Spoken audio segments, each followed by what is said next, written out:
تم خیال کرتے ہو کہ غار اور لوح والے ہماری نشانیوں میں سے عجیب تھے؟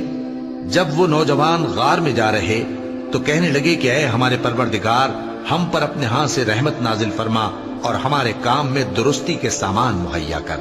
تو ہم نے غار میں کئی سال تک ان کے کانوں پر نیند کا پردہ ڈالے رکھا، یعنی ان کو سلائے رکھا۔ پھر ان کو جگہ اٹھایا تاکہ معلوم کریں کہ جتنی مدت وہ غار میں رہے دونوں جماعتوں میں سے اس کی مقدار کس کو خوب یاد ہے۔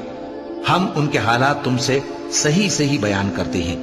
وہ کئی نوجوان تھے جو اپنے پروردگار پر ایمان لائے تھے، اور ہم نے ان کو اور زیادہ ہدایت دی تھی اور ان کے دلوں کو مربوط یعنی مضبوط کر دیا۔ جب وہ اٹھ کھڑے ہوئے تو کہنے لگے کہ ہمارا پروردگار آسمانوں اور زمین کا مالک ہے، ہم اس کے سوا کسی کو معبود سمجھ کر نہ پکاریں گے۔ اگر ایسا کیا تو اس وقت ہم نے بے عقلی کی بات کی۔ ان ہماری قوم کے لوگوں نے اس کے سوا اور معبود بنا رکھے ہیں، بھلا یہ ان کے معبود ہونے پر کوئی کھلی دلیل کیوں نہیں لاتے؟ تو اس سے زیادہ کون ظالم ہے جو اللہ پر جھوٹ باندھے؟ اور جب تم نے ان مشرکوں سے اور جن کی یہ اللہ کے سوا عبادت کرتے ہیں ان سے کنارہ کر لیا ہے تو غار میں چل رہو، تمہارا پروردگار تمہارے لیے اپنی رحمت وسیع کر دے گا اور تمہارے کاموں میں آسانی کے سامان مہیا کرے گا۔ اور جب سورج نکلے تو تم دیکھو کہ دھوپ ان کے غار سے داہنی طرف سمٹ جائے، اور جب غروب ہو تو ان سے بائیں طرف کترا جائے، اور وہ اس غار کے کشادہ حصے میں تھے۔ یہ اللہ کی نشانیوں میں سے ہیں، جس کو اللہ ہدایت دے وہ ہدایت یاب ہے، اور جس کو گمراہ رہنے دے تو تم اس کے لیے کوئی دوست راہ بتانے والا نہ پاؤ گے۔ اور تم ان کے متعلق خیال کرو کہ وہ جاگ رہے ہیں حالانکہ وہ سوتے ہیں، اور ہم ان کو دائیں اور بائیں کروٹ بدلاتے تھے، اور ان کا کتا چوکھٹ پر دونوں ہاتھ پھیلائے ہوئے تھا۔ اگر تم ان کو جھانک کر دیکھتے تو پیٹ پھیر کر بھاگ جاتے اور ان سے دہشت میں آ جاتے۔ اور اسی طرح ہم نے ان کو اٹھایا تاکہ آپس میں ایک دوسرے سے دریافت کریں۔ ایک کہنے والے نے کہا کہ تم یہاں کتنی مدت رہے؟ انہوں نے کہا کہ 1 دن یا اس سے بھی کم۔ انہوں نے کہا کہ جتنی مدت تم رہے ہو تمہارا پروردگار ہی اس کو خوب جانتا ہے، تو اپنے میں سے کسی کو یہ روپیہ دے کر شہر بھیجو، وہ دیکھے کہ نفیس کھانا کون سا ہے تو اس میں سے کھانا لے آئے، اور احتیاط سے آئے جائے اور تمہارا حال کسی کو نہ بتائے۔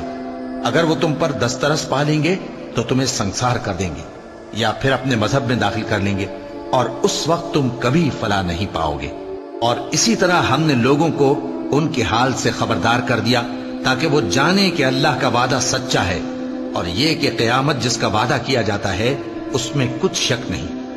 اس وقت لوگ ان کے بارے میں باہم جھگڑنے لگے اور کہنے لگے کہ ان کے غار پر عمارت بنا دو۔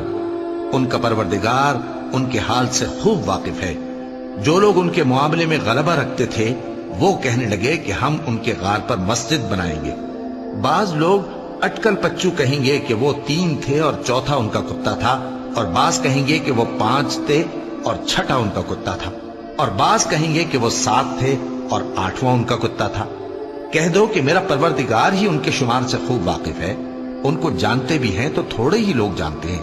تو تم ان کے معاملے میں بحث نہ کرنا مگر سرسری سی بحث، اور نہ ان کے بارے میں ان میں سے کسی سے کچھ دریافت ہی کرنا، اور کسی کام کی نسبت نہ کہنا کہ میں اسے کل کر دوں گا، مگر انشاءاللہ کہہ کر، یعنی اگر اللہ چاہے تو کر دوں گا۔